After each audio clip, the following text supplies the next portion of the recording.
Hello my dear students, hope all of you are in good shape.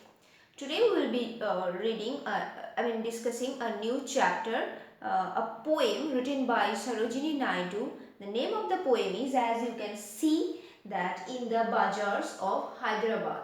In the Bazaars of Hyderabad. But before that, as you told me to provide the answers of the making connections portion from the chapter Suvira. So I am just, though I think if you go through the text properly, very minutely, you can easily answer those questions, those fill in the blanks. But somehow if you want to be very much sure that whether your answers are correct or not, that's why I am discussing those answers here. So the first question was, the narrator cursed herself for after that dash. What was the information provided in this particular context? That the narrator cursed herself for being stupid enough to volunteer that 800-meter race, right? Or the race of 800 meters. Okay, the next question was, the narrator knew that by putting her in this school, her parents, what were they doing? They were taking a lot of pressure, or they were putting a lot of pressure on themselves. Okay, financial pressure. It would be better to mention financial pressure. The narrator compared Suvira to, very clear, a well-oiled machinery. Next, when the narrator drew the lane next to Suvira, she briefly considered feigning a faint then and there. Okay. Now, these are the portions that I am mentioning. These are the portions from where you can answer the questions. So, you can write, you can use my words as well as your own words, but don't write anything wrong. I repeat this again and again. Don't write anything wrong. Question number 5. When the crowd's chant of Suvira rose to a crescendo, the narrator realized that Suvira was, she was closing the gap between them. Right. She was very much near. Okay, the last one, the climax or the most exciting part of the plot of the story is, this answer depends on you, what you are answering. As I suggested in the live class, don't just practice this particular question as a fill in the blank question. You also need to know the portion that you are considering as the climax of this particular story. You need to know why you consider that particular portion as the climax. And climax doesn't refer to a process. Climax refers to a particular incident. Okay, see, the question was the climax or the most exciting part of the story. So you have to refer to an incident that you consider to be the most exciting, unexpected in a positive way. Okay, it is unexpected but positively unexpected. It's not negatives generally. So you have to refer to an incident, to a particular incident, not a process. Like in the last live class, some students were describing how how Suvira No, not a process you can mention. No. You just need to refer to a particular incident. Like you can consider the part where Suvira became friends with our narrator became friends with Suvira, who actually was not a very auspicious rival according to our narrator in the beginning. Later on, she shook hands with Suvira. So that can be a climax which was unexpected but a really good surprise. You need to know which point you are mentioning. Again, you can mention where from the very beginning our narrator was not very much comfortable in that new school. Rather, she was fighting with the new culture, with the new school, with new faces of classmates, seniors, juniors, to establish her own identity as an individual. All those things are very much clear. But at the end, you can see that she considers this school to be her own school. That can also be a climax.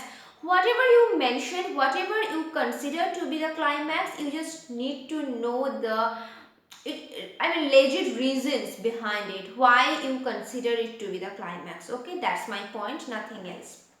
Okay, now let's concentrate in this chapter in the Bazaars of Hyderabad, which is written by Sarojini Naidu. At first, we need to know a little bit about our poet, obviously. Sarojini Naidu, birth year 1879 and she passed away in the year 1949. She was one of the India's best known political figures and a freedom fighter closely involved with the Indian independence movement. Very important information because this particular information has something to do with this particular poem. I would like to share that with you. I mean, in this way, you would be able to relate with the words or the context of the poem. It would be more interesting for you, I guess. She was also a great orator and one of India's most talented poets, known for the diversity of her writings. It means she was a great writer, she was a great writer. And she wrote on various topics, diverse topics. Okay. Naidu was given the title of the Nightingale of India by Mahatma Gandhi. Why? Because Nightingale, a very Bharat Kokila. Bharat Kokila or Nightingale of the India. Don't think Kokil is known as Nightingale. Okay, it's not that. Nightingale is a very melodious bird, I would say. It has a melodious voice, that's why it's famous, Nightingale. And she has been called by Mahatma Gandhi the Nightingale of India because of her lyrical, the fine lyrical touch in her poems. Because of the fine lyrical touch, because of the diversity of themes, beautiful, sweet, and diversity of themes, because of that lyrical magic that we find in her poems. Because of those things, Mahatma Gandhi has called her the Nightingale of India. The Palanquin Bearers is one of her noted works. Only one noted work has been given, so try to memorize that name, it's important. Now, what was I saying about her about her contribution in India's freedom movement? Why was I saying that it is important? Because see, as she was an active, what should I say? She actively participated in the Indian in various sectors that are related to India's freedom movement. Okay, so she also was one of the, not one of the, she was, I think, the first um, woman governor of India. Okay, and obviously was an active politician. It has been mentioned very much clearly. And I hope all of you know a little bit about that Swadeshi movement, where especially Gandhiji took the initiative that we need to boycott all the British European merchandise and we need to produce our own products, pure Indian products. There was a point where this was the kind of protest. Okay, this was a kind of protest, ahimsa andolan, I would say that this was a kind of protest that we would just boycott their products. They cannot overpower our Indian market. We just need to boycott those British or European products and we need to grow everything. We need to produce our own Indian products. Because we are able to do all those things, to produce all the things. We don't need to use their products. Okay, it's not that. It was not the case. So to prove that, they started this kind of movement. And in this particular poem, you will find that Sarojini Naidu, yes, it has been mentioned that think of the sounds, sights and smells that greet you as you walk through a bazaar, and this particular bazaar is the Bazaar of Hyderabad, which is situated in India, of course. And she, through this poem, also shows you the variety and various kinds of things, supreme things that you can get in Indian markets, Indian products that you can get in Indian markets. Okay, that is a very important point related to this poem. I don't know whether you will, you will need to use these points in your answer or not. I have not checked the questions provided in the worksheet section. but this is an information that may make you feel more interested in this particular poem. Okay, so there was a motive behind writing this poem. In this poem, Sarojini Naidu describes the colors and sounds of the various stalls in the bazaars of Hyderabad, the city where she was born and spent her childhood. As it was the city where she was born, a kind of emotional bonding was obviously there. Besides, it was in India, in our motherland, and as I mentioned, she was an active member, she was an active politician, and she was directly related to that Indian freedom movement. So especially the Swadeshi movement, as a part of Swadeshi movement, this poem serves a lot. What do you sell, O ye merchants? And when you will go through this poem, you will find that this poem has been written in a pattern of conversation. The poet is asking something and the sailors of that bazaar of Hyderabad, they are answering her questions. Let's read, you will find out. What do you sell, O ye merchants? And this particular word ye, as you can see, it is an old fashioned word that refers to none other than the particular word you. O ye merchant, what do you sell, O ye merchants? Richly your wares are displayed. Turbans of crimson and silver, tunics of purple brocade, mirror of panels of amber, daggers with handles of jade. So the question is raised by our poet that what do you sell, O ye merchants? Merchants, so you know those sailors who basically collect kind of things in wholesale from a particular country or from a place and sell somewhere else.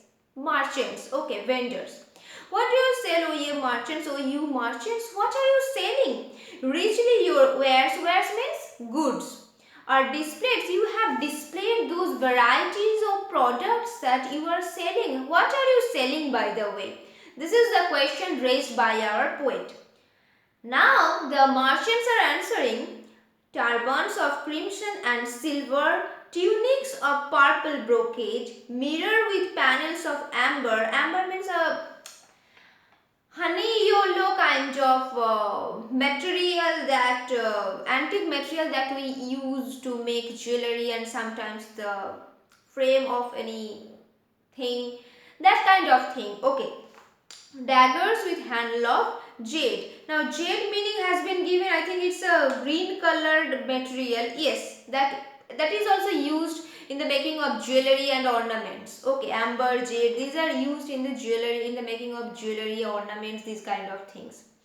So what are these merchants selling? That is very important, that they are selling turbans of crimson and silver color. Crimson means deep red color. Okay, turbans, so you know the Punjabi people specially wear the turbans.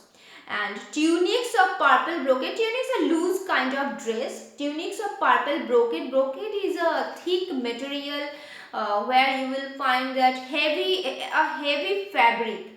Okay, brocade is a very popular fabric, common fabric, I would say. Nowadays also we use brocade fabrics, where you will find specially golden and silver works of threads or zari, especially on the fabric. Okay, a thick and heavy gorgeous fabric.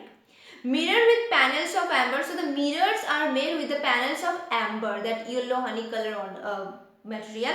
And daggers, a kind of weapon with a sharp end, with handles of jade. So those daggers have the handles which are made of that green colored material. Now the next stanza. What do you weigh, O ye vendors? Saffron and lentil and rice.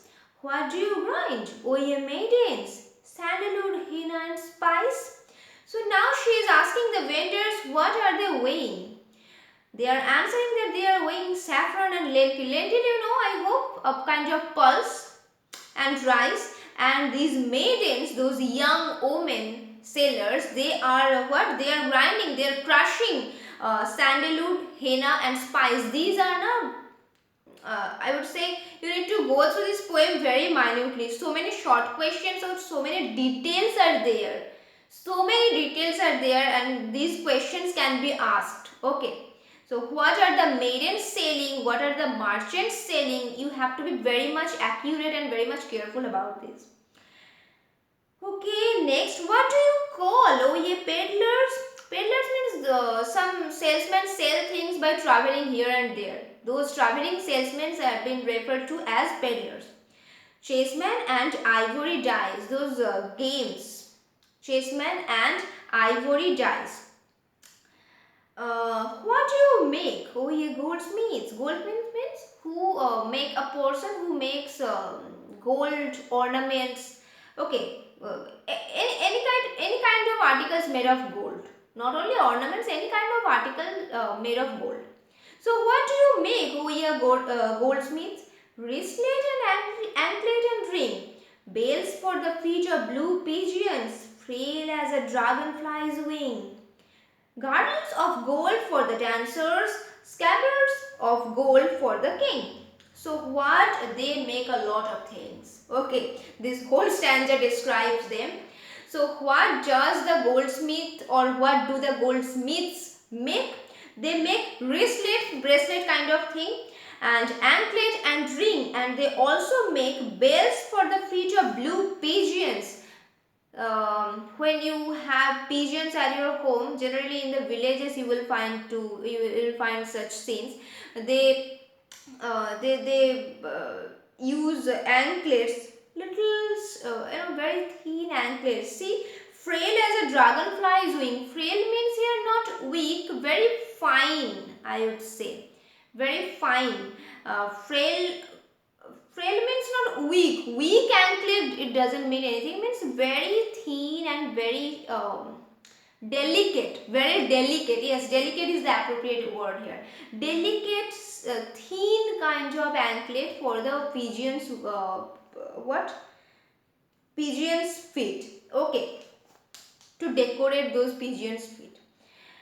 Girdles of gold for the dancers. Girdles means kind of belts that the dancers, the waist chain is a very modern word, and girdles is kind of more traditional, I would say. So the dancers use those kind of girdles in their waists, and these goldsmiths, they make the girdles of gold because they are goldsmiths for the dancers, and scabbards of gold for the king. Scabbards means the covers of swords that the kings used to use on those days. Okay, during those days, that is also made of gold. That's why they were kings. What do you cry?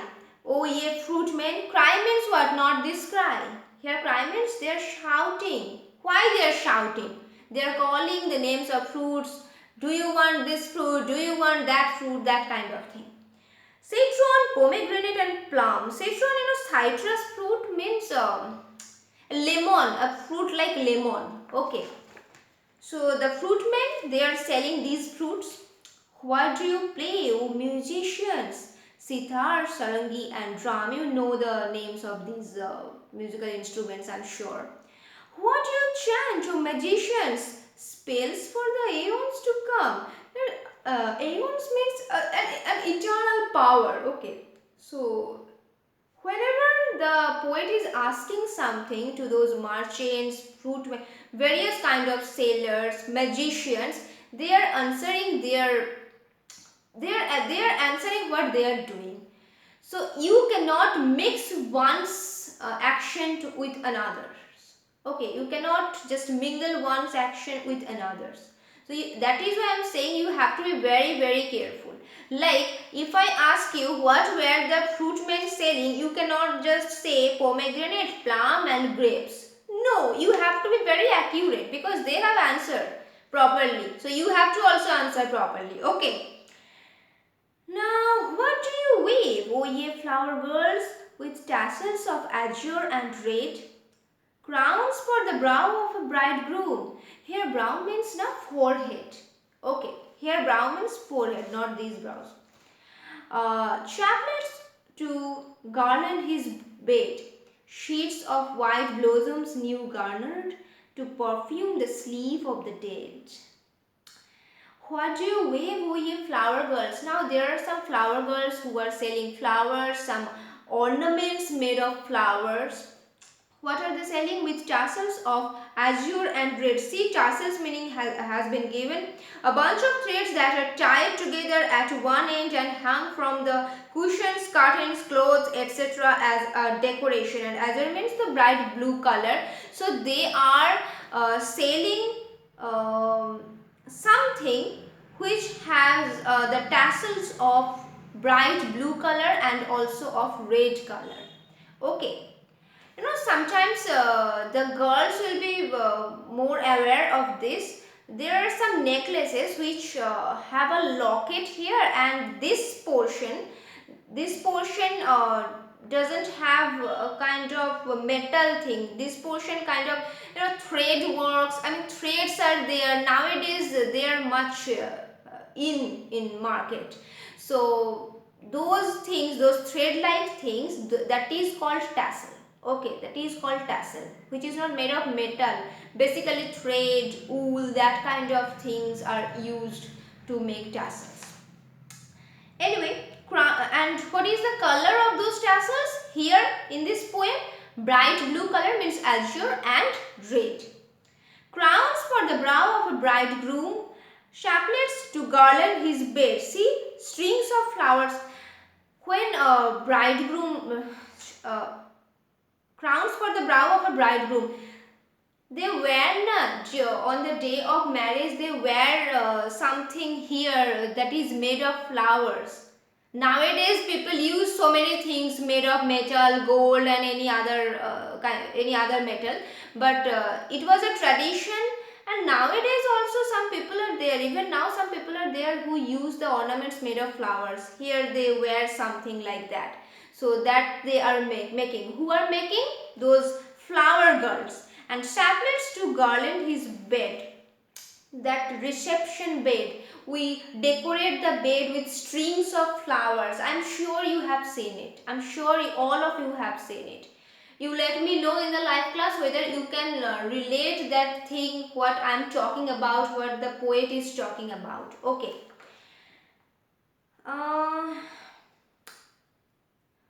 Sheets of white blossoms new garnered to perfume the sleep of the dead. When a man or woman, when a person dies, we decorate him or her for the last time. This is a tradition, especially a Hindu tradition. I don't know about others. Yes, I think in all the religions they do that. Yes, in the TV at least I have seen. I think in all the religions they do that. When someone is leaving this earth forever, we decorate him or her for the last time, and that's why we need flowers. That scent of flower is used to perfume the sleep of the dead. That has been mentioned. The tradition of that thing has been mentioned here. So the basic idea is everything you will get here. She has mentioned various types of things that you can find in this particular bazaar of Hyderabad, an Indian market basically, and they are producing their own things. These are not European or foreign things. They are producing their own things. So now I hope you can relate the context to this particular poem. That was all. Today I have not provided any worksheet. Why? Because I have discussed the whole poem, because I thought this is not very complex, not a very complex poem and not a very long one, so I can discuss the whole poem today. And if you are having any query, you are obviously going to ask me in the live class, so no problem. So on the next day I will try to provide the answers of most of the questions. Before that, I would suggest you to go through the poem, watch this video, have ideas, grow ideas, share your ideas in the live class. If any particular line of the poem gives you another thought, any other thought, share with us in the live class. And after that, on the next day, I will provide the answers of most of the questions, and you will also frame your own answers. Before that, at least you will try to think about the answers, frame the answers in your mind at least, in your head at least, and then we will be discussing everything. Okay, bye bye. We will be meeting in the live class.